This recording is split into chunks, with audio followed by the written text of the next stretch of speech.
Welcome to the Rally Point, everybody. I hope everybody has had a great week. I hope you guys have had a great weekend.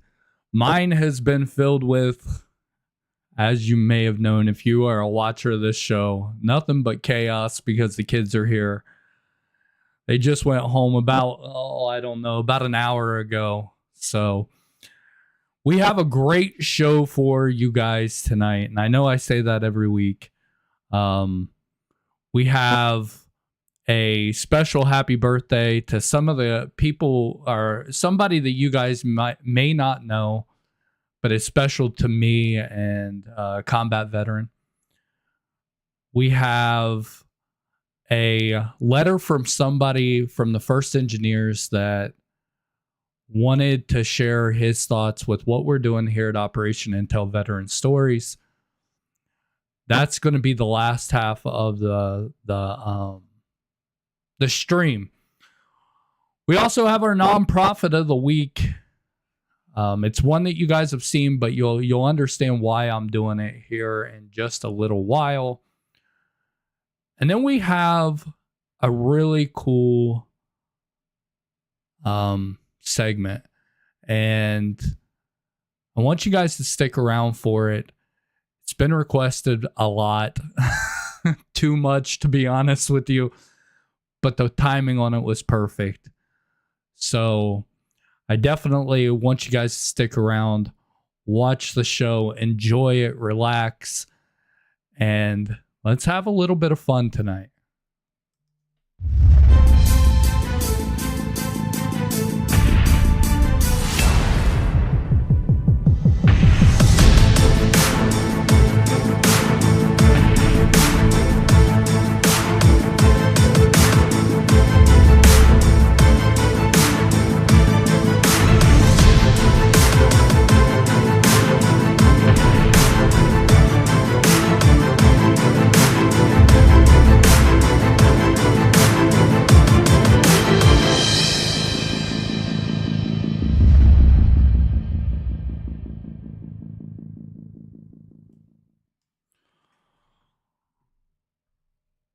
This week has been a lot of fun.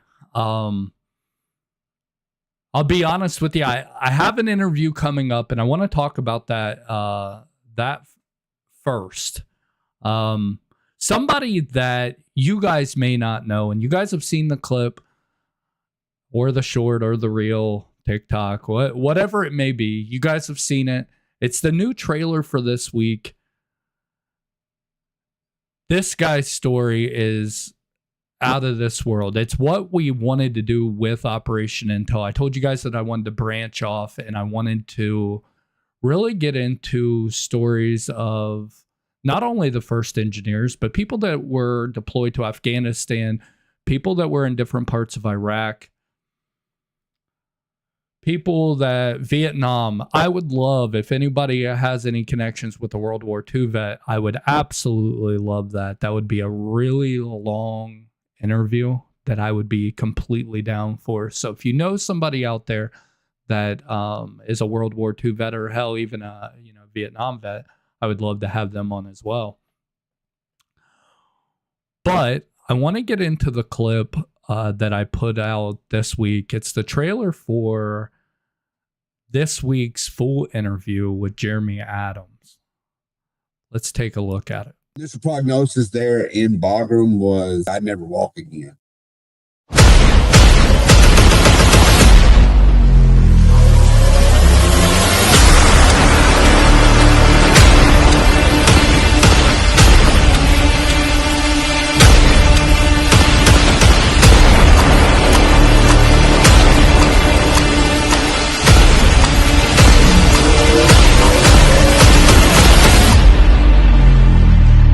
I don't want my story to be that, I got a Purple Heart. Great. What else do you do for the rest of your life? That interview was really cool. Getting to hear the guys that I deployed with is absolutely amazing. Getting to hear somebody else's point of view that I have, it's the first time me and Jeremy Adams have ever sat down, talked on the even spoke. We messaged a few times. He wanted to come on and tell his story and what he went through. And do not miss that interview. I'm going to be dropping that tomorrow. It's a good one. And that guy he's incredible. So he shares his story. He shares how he was hurt and what he's been doing since then. Absolutely incredible. Today, January 11th, 1983, my cousin, who you guys have heard about, he was the reason why I joined the military. Today is his birthday. So I want to wish a happy birthday to him on the show. Lance Corporal Brett Whiteman, who was killed in action August 3rd, 2005. Usually I'll put out different things on my Facebook.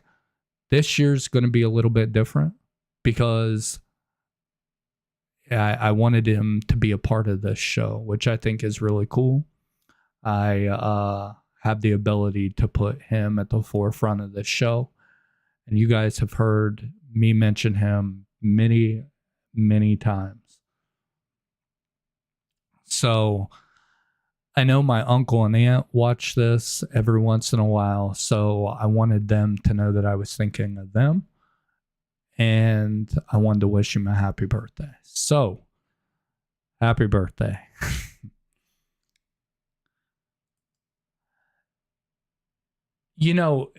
And I don't want to get into this too much, but anytime that you lose somebody in Iraq, Afghanistan, somebody that is close to you, thanks, guys.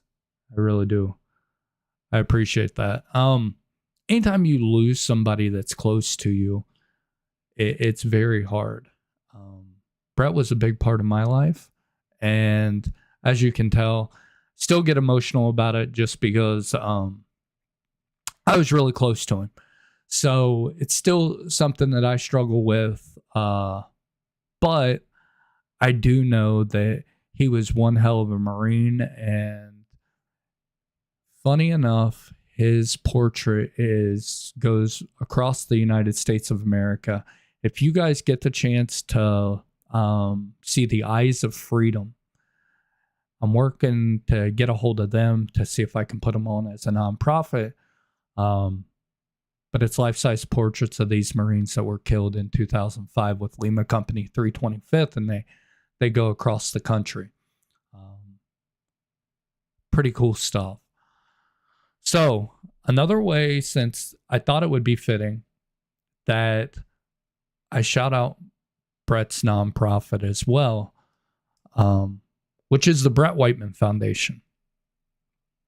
My uncle started this, I believe it started in 2006 with a race, a 5K race.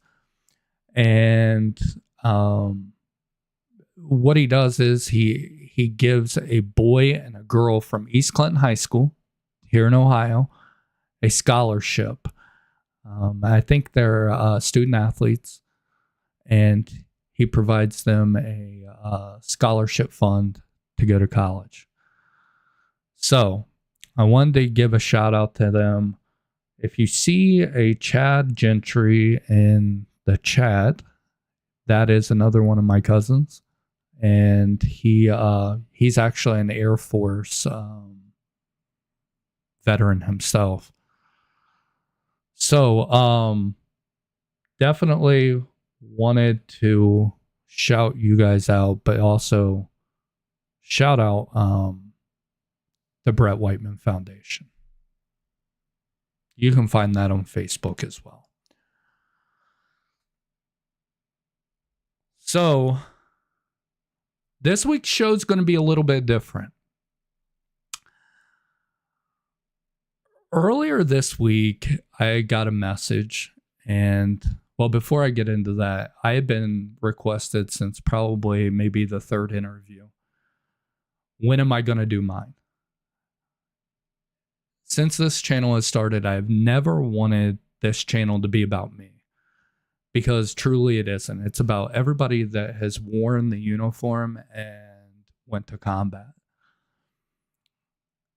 And last week, Nick Crouch had said to me over the phone, I talked to Nick a lot, as you guys already know. He said, when are you going to do your interview? And I said, we'll think about it. I wasn't going to do it. Just so happened, a night later, I got a message on Facebook, and it was somebody I'd never met before. And it was a mother of a 15-year-old kid from, I believe, North Carolina. And she'll correct me if I'm wrong here. And she had a school project due. And she had to interview a combat veteran. So her mom messaged me and asked me if I'd be willing to sit down and do an interview with her. And I told her, I said, absolutely. And I'll do you one better, because John Macaluso had mentioned it to me. He said, well, why don't you just do it on the rally point? Which kind of got the nerves going. I know how you guys feel out there. Those of you who I've interviewed, I know how it feels now, because everybody says that they're nervous and stuff. And the nerves really started kicking in, because my story has gotten out there a little bit just because I do the interviews and I share stories. But I've never been interviewed before. So tonight, I thought it would be cool to do it live on the rally point with the 15-year-old girl from North Carolina. Her name is Cora. She's going to be on the show live tonight. And she has some questions to ask me. And I think it's really important, because us as a generation, we didn't get to talk to the Vietnam vets. We didn't conversate with them. You might have had a loved one that was in Vietnam. They didn't talk about it. And I've talked about it a lot on this show. I think it's our responsibility to show the next generation. So let me go to this screen right here and bring her on. How are you doing, Cora? I'm doing very well. Thank you, Tim, for this opportunity to interview you, and thank you for the service. Well, you're welcome. And I want to tell you something. What your school is doing, I think, is really cool. And I've talked to you a little bit off air too, where I think it's important for your generation to know what our generation went through, so that your generation's better than mine. I think that's important. So ask away anything you want to ask me. You've got people in the chat here that are rooting for you. And I hope you're not nervous. These guys are great. So ask away whatever you want to know. All right. My first question is, who or what inspired you to serve in the military? You know, I think you actually heard it. It was my cousin, right? My cousin died. Well, first of all, let me back up a little bit. I grew up, my grandma raised me, and my dad was always around, but he worked a lot. And his brother had a son, and that was Brett, and I would get to see him probably every weekend, every other weekend, but we were like brothers. So we grew up together. And he went to the neighboring school of East Clinton, and I always wanted to be like him. Just like I'm not sure, Corey, I think you have a sister, don't you? Yeah, I have two sisters. Yeah, so we were just like that. So we played a lot of video games together. It was just me and him playing sports and stuff. And I just looked up to him a lot. And he always wanted to play with GI Joes and Marines, and he wanted to be a Marine. I had no interest in being in the military at all. And right out of high school, he joined the Marines. And in 2005, he deployed to Iraq, and he was probably a month away from coming home, and he got hit with an IED, and him and 13 other Marines died from the IED. So it kind of it made me mad, but it changed my life, and I wanted to do something. So I became a combat engineer, and I found the IEDs. So I thought it was pretty cool, later on in life, that he died from an IED, and I was there finding him. So that's what inspired me to join the military, because I had no interest in it until that happened. Mm-hmm. What was your daily life like during your service or training? Are you talking about basic training or like daily life as in like when I was deployed? Or both? Both. Both. So I absolutely hated basic training. And I think that goes for, well, some of the guys actually like basic training. I hated it. I think I got up at like 3:30 in the morning, and you may not have gotten a lot of sleep the night before because you were up for what they call fire guard, right? You had to you had to stay up and watch the bay that you were in for about an hour. So you would get up, get dressed, and then you would go out to PT, which is them just running. You're running, you're doing push-ups, sit-ups. I mean, I'll be honest with you, Cora, it was hell. I hated it. But, it was a lot of yelling at you, and you don't really understand it when you're younger. But now looking back on it, they were trying to break you down to build you back up.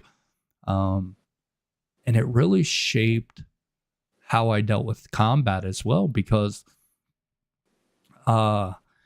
there's times that things get chaotic, and I'm not sure if you've seen some of the shorts or anything, but things get chaotic, and you have people yelling at you, and they're not always nice. So that's what they're training you for. So you would do your PT, and then they would take you to an obstacle course, or they would teach you how to shoot your weapon, or different things like that. We didn't get much free time at all. And then once I was done with basic, I went into my what they call OSET, and that OSET is training you for your job, which mine was to work with explosives. So you got to work with like mines and explosives and things like that. So we didn't really get too much free time. Now deployed, totally different. So if you've ever talked to somebody that's deployed to really Iraq, Afghanistan, I'm not real sure about, but I know for a fact Iraq for me was simple. I actually liked it. You would get up, do whatever you had to do. Maybe it's a mission for 10 to 12 hours, and then the rest of the day is yours. A lot of people go and they work out, or they went to what they call an MWR, which you could talk on, like, I know this is ancient, okay, but Yahoo Messenger with your family and stuff, or you could call them for a couple minutes. Or if you're lucky, you had internet in your room like our mechanics did.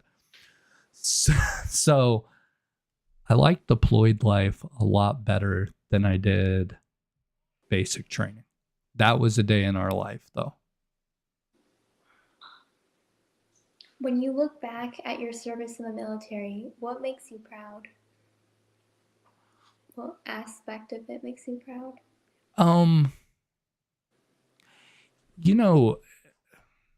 That's a really good question.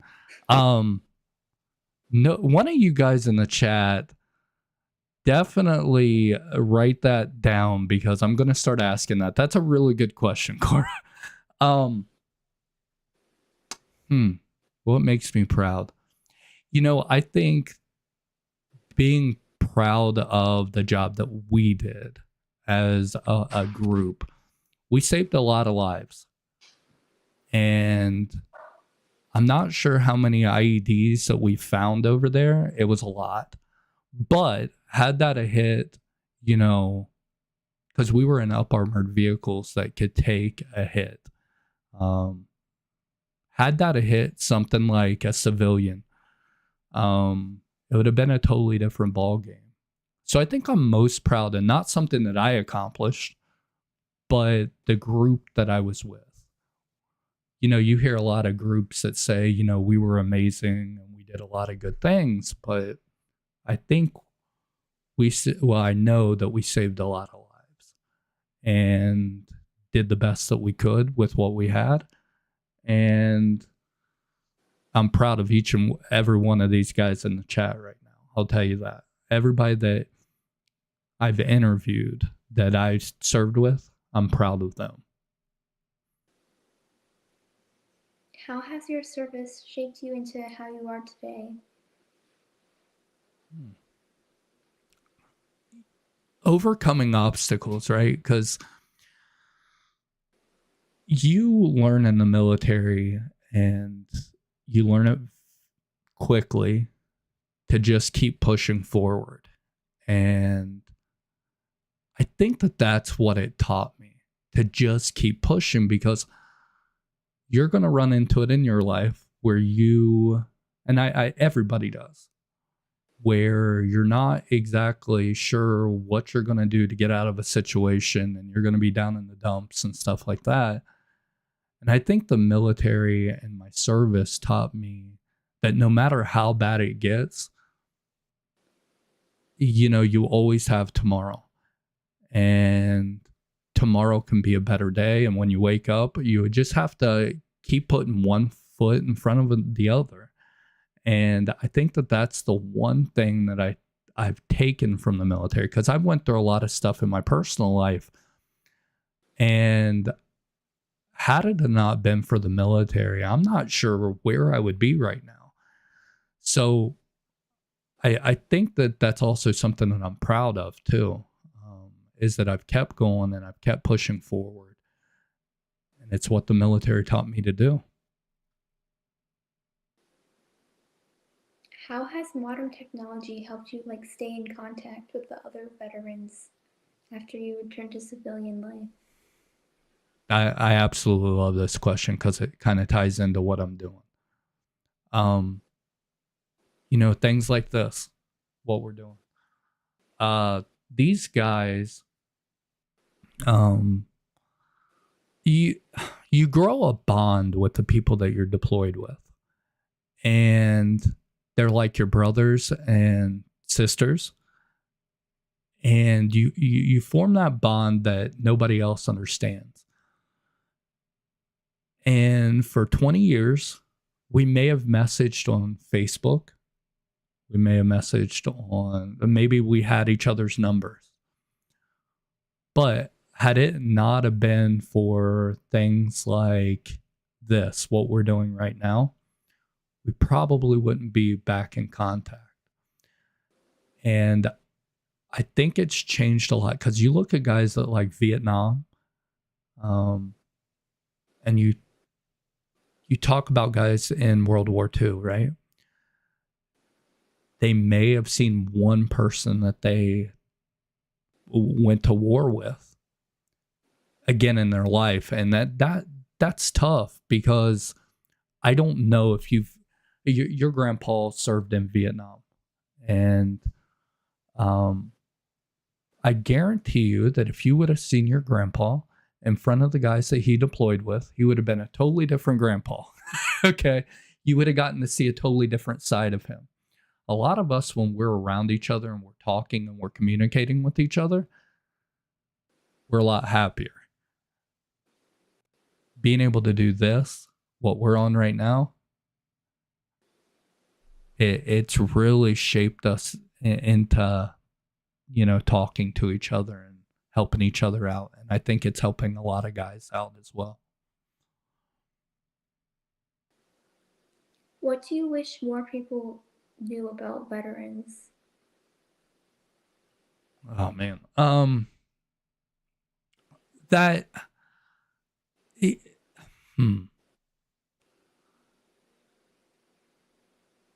I'm gonna this is something I usually don't talk about on the channel, but it doesn't matter your background in the military. I know guys that are anywhere from came from being gang members in Chicago to guys that are from the holler in Tennessee to guys that are federal agents for the government and even higher up. But you put us all in a room together and we're brothers. When you take a look at what's going on in the world right now with all the politics and stuff like that, none of that matters when you're in the military. None of that matters, at least to us and a lot of the veterans that I know. I don't care what color you are. I don't care where you came from. I don't care. None of that matters to me. You're my brother. And I wish the world looked at things like that, because I think we would be in a lot better of a situation than what we're in.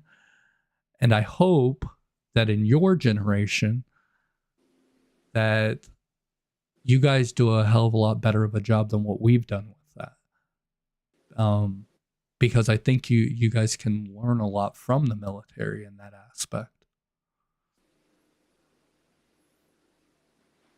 What strengths from the military still help you today?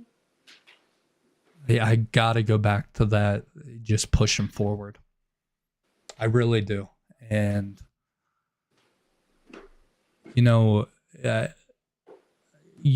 again, I've went through, I went through a divorce and I lost a lot through that. Right. And it was tough. It was really tough. But the military taught me that just put one foot in front of the other and make goals for yourself. Find hobbies. It's really taught me never to give up. It's a part of our warrior ethos.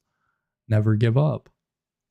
And I think that I mean, that's the one thing that I will tell you that has stuck with me so much throughout the years, and I'm glad it has, because not once did I think I'm gonna give up.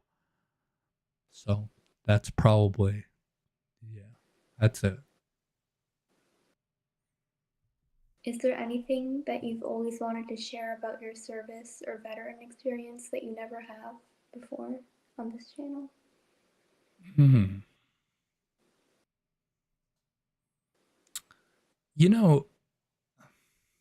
Are you talking about like story-wise or just in general? In general. In general?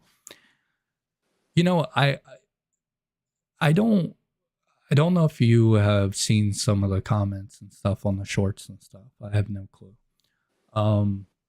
But there are people out there, and it goes back into the politics and stuff like that. And people don't understand that once you sign that dotted line, you are property of the United States government. Meaning, if they tell me that that I have to go someplace, I have to go, and I have to do the job that they ask me to do. When I'm over in a war zone, I'm not thinking about the president of the United States. I'm not thinking about who's right, who's wrong. I don't care about that. I signed the dotted line. My job is to make sure that the guys that I deploy with make it back home to their families. And I think the big misconception is everybody in the military agrees with everything that's, going on in the world. Yeah. To be honest with you, a lot of us, when we're deployed, we have no clue. We are given a mission that day, told what we're doing, and we do the job. And the biggest job of ours is to make sure that all of us get home safely to our loved ones. And I think that's probably something that I haven't shared. I have numerous stories that I haven't shared. Stories that still bother me and things like that. But, through this channel, I have, got a lot of that out and shared a lot of it through the interviews I've done with these guys.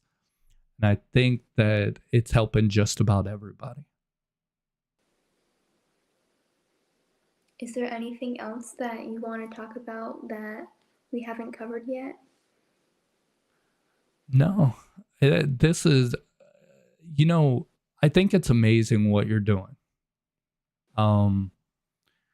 You don't know how much courage you have to come on a live show with somebody you've never met before.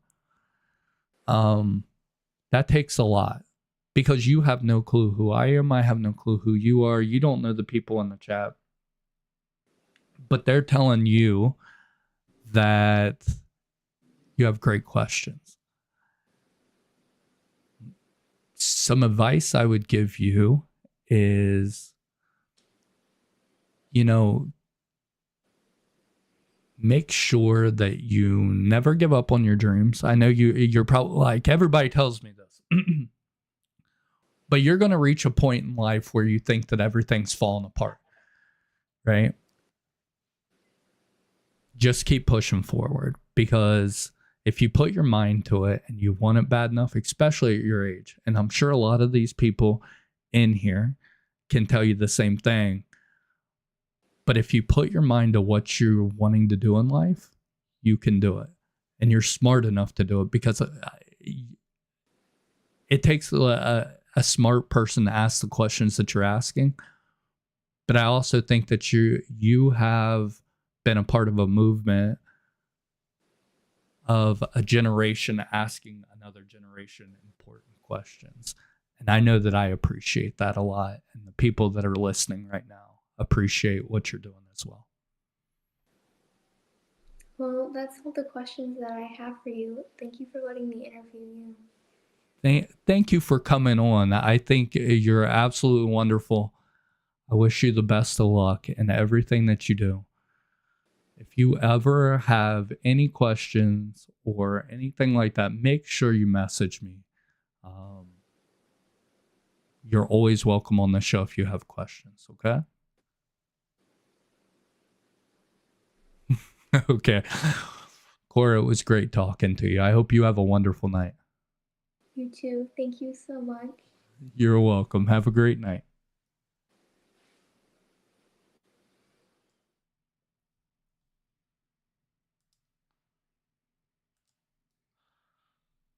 Let me get her on mute here.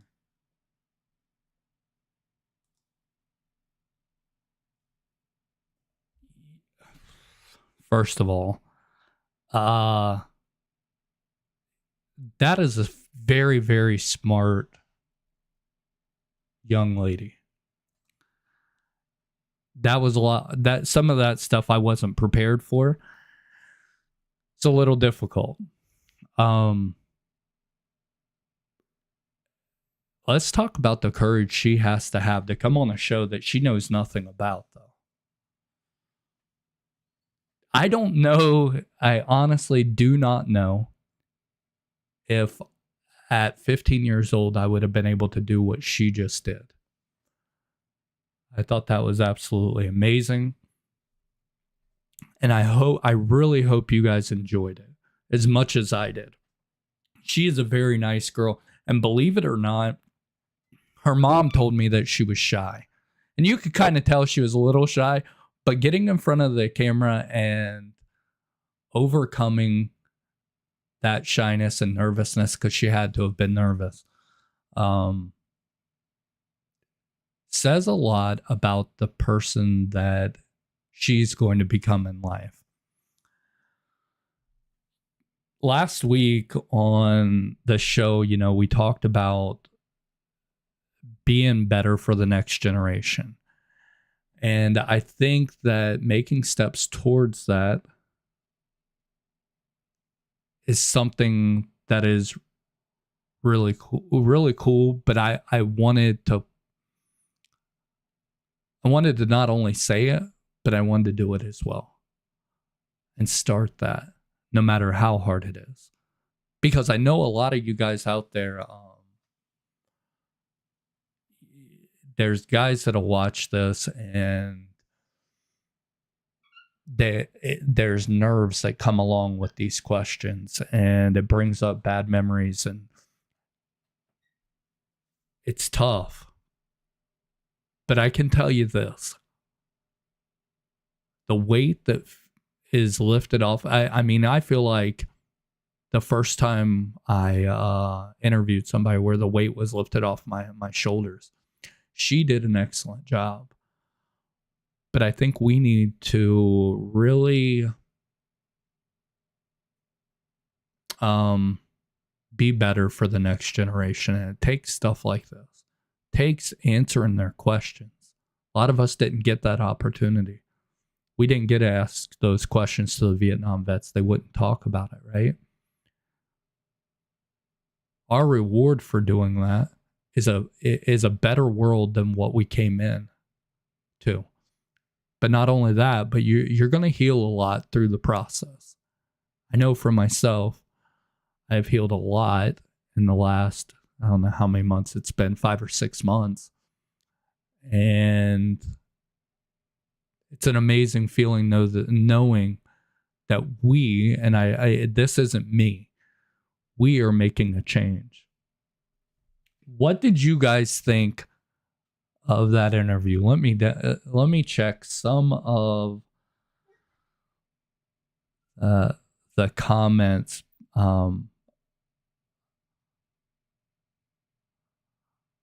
Talk about why talk about what it's like to be too short in the military, Tim. Listen, I bet you I had a lot easier of a time getting in that RG than what you did, Nick.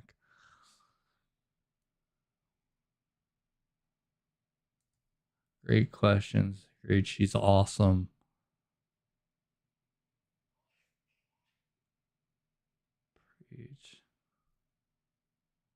I'm really glad that you guys like that. I will ask her what she got as a grade on her interview. Hey, so when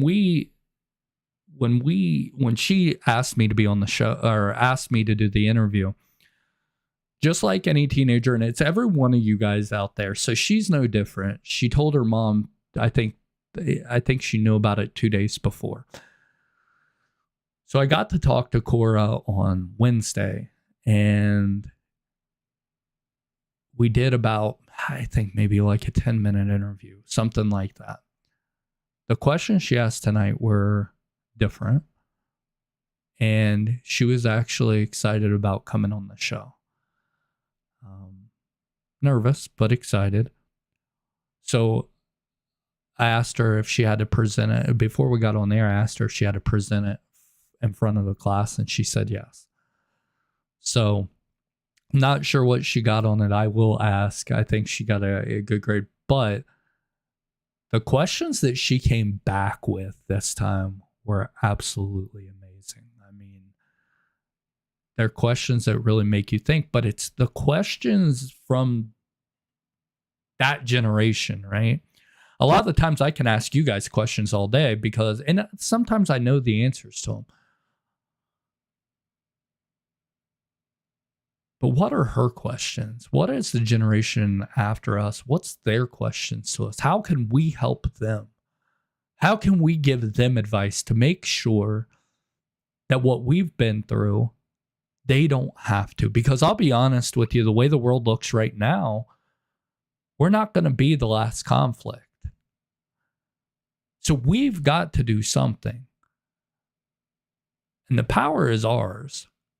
What are we going to do with it? And I think that's important. So I had a lot of fun doing that.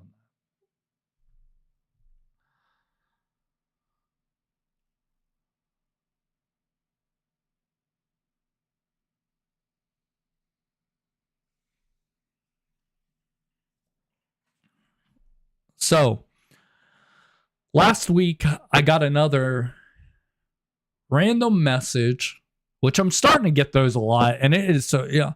Guys, I'll be honest with you. It is very difficult sometimes to keep up with the messages and the emails and stuff like that. But last week, before we came on the air, I got a message on TikTok. And was looking at it, and he called me brother, and you know how it is when you're in the military. When somebody calls you brother, it's just because you've served too. So they asked me a question, and I was like, who in the world is this? I forget what the question was, to be honest with you. But it made me look at their profile. And it was none other than Thomas Knoll. So, last week, right before the show, he sent me an email that he wanted me to read to you guys. So I'm going to do that. So, this was the email. And I will read it because, you know, I know you Southern Louisiana guys have a rough time reading, or Louisiana guys, really. I've been thinking a lot about us lately, about what we went through together and how much of it really stays behind. The Army didn't just shape what we did, it shaped who we became. We learned how to carry weight, how to function in chaos, how to shut things down and push forward no matter what. That mindset kept us alive and got the mission done. But truth is, it doesn't always turn off when the uniform comes off. We've all been changed in different ways. Some of it made us stronger, sharper, more disciplined. Some of it made things harder. Relationships, sleep, patience, purpose. And a lot of that gets carried quietly because we were never the type to talk just to talk, but none of us went through it alone then. And we don't have to carry it alone now. What I've learned is finding an outlet matters. Not a distraction, but something real. Something that lets you move forward and live fully again. For some, it's the gym. For some, it's family, work, service, faith, building something with your hands, or helping the next generation. There's no one right answer. The only wrong move is thinking you're supposed to just white knuckle life forever. We earn the right to build lives we're proud of, not just survive, but actually live. That doesn't mean forgetting where we came from. It means using it, using the discipline, the loyalty, the grit, and the bond we still share to keep pushing forward towards something meaningful. If nothing else, know this. You're not the only one still figuring it out. If you ever need to talk, I'm here, always will be. Respectfully, no.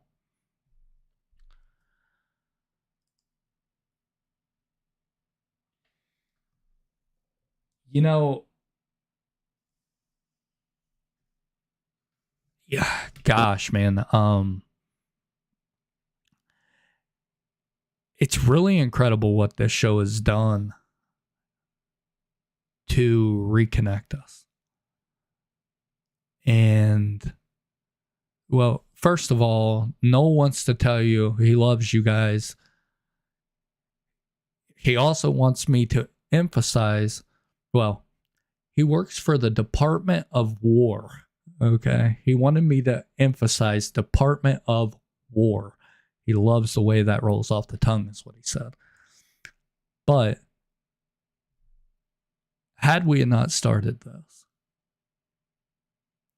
we would have been in the same spot we were in 6 months ago, where none of us talked, rarely got to see each other, and we didn't know how each other were doing. It's weird how life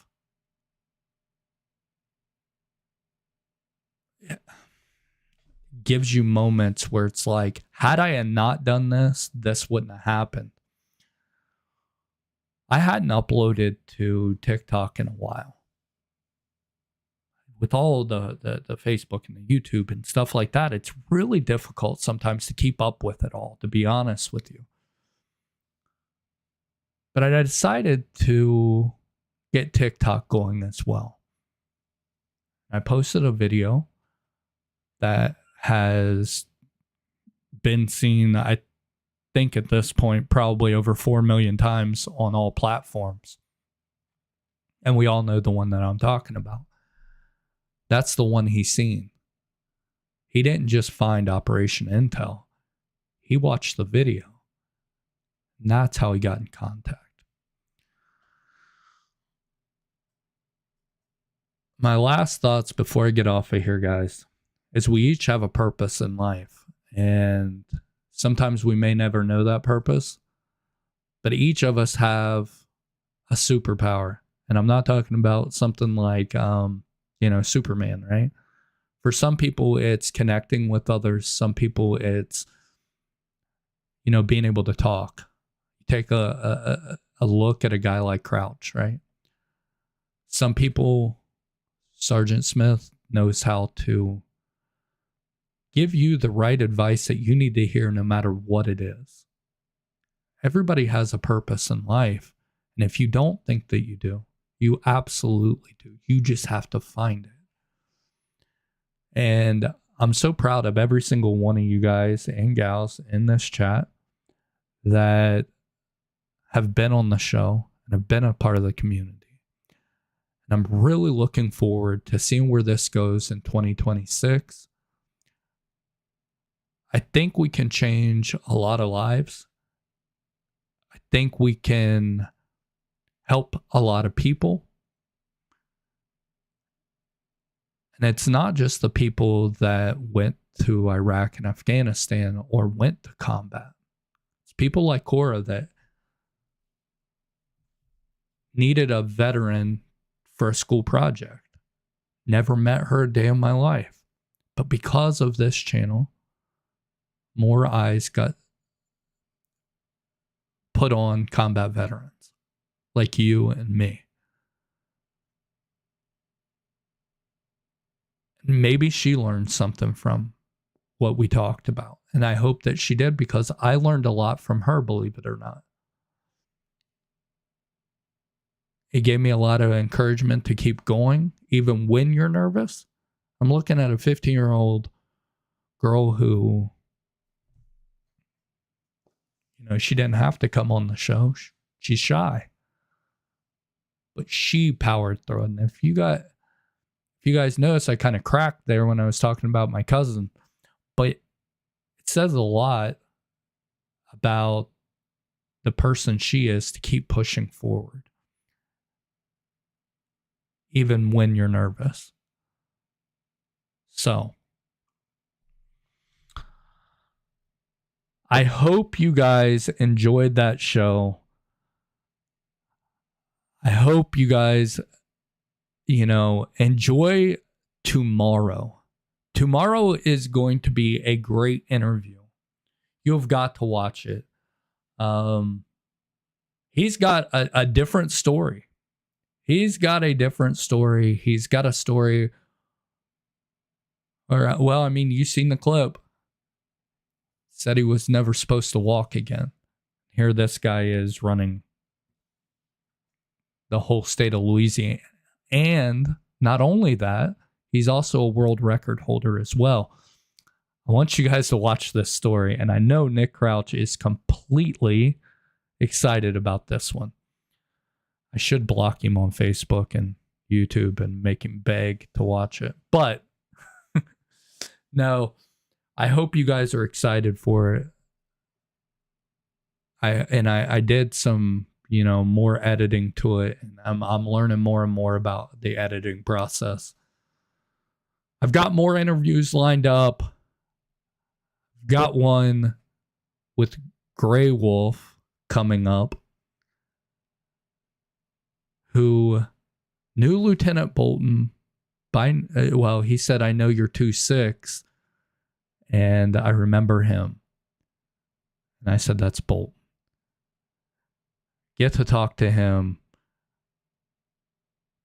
But I'm also working on one that you guys are going to be. I can't wait. 2026 is going to be a good year.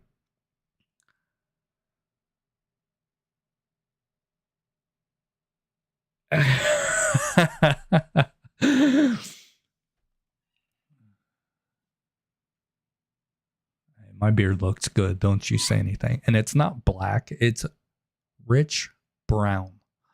Okay.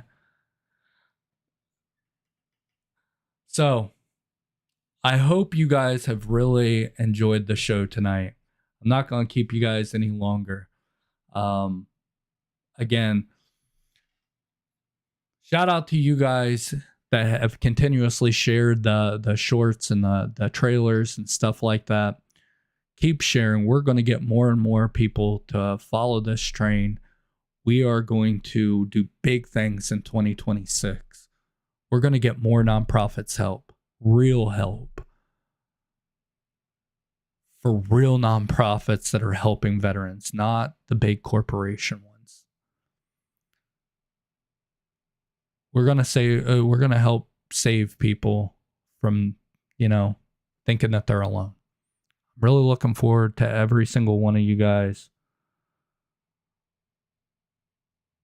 Talking to you guys and, and the future guests as well. But I can't wait to see your guys' reaction. Hopefully here in the next month or so. I think you guys are going to be happy with it. So, again, big shout out to you guys. Big shout out to Cora. Thanks for being on the show. Shout out to her mother and her father for raising an amazing young lady. You're doing a great job. She's very respectful and a great kid. So, I love you guys. Make sure you watch that interview tomorrow. It will be a good one. I'll see you guys next week, next Sunday. Until next Sunday, I love you guys.